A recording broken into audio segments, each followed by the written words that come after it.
How to delete the phone calls on Android. Hello everyone, welcome to this channel. I'm Emily and I'm here to help you out today. So without any delay, let's get started. So to delete the phone calls on Android, what you need to do is just tap on the phone application on your device over here. As you do that, you'll be able to see all of your contacts and your recently had calls on Android. So what you need to do is just make a long press on the contact or the call that you would want to delete from your Android.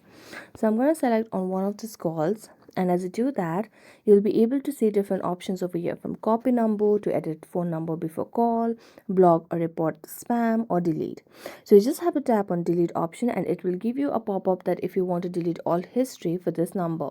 So you have to tap on delete, and there you go. So thank you so much for watching this video. If you enjoyed watching this video, then don't forget to like, subscribe and hit the bell notification for more updates. That's it for today and see you next time.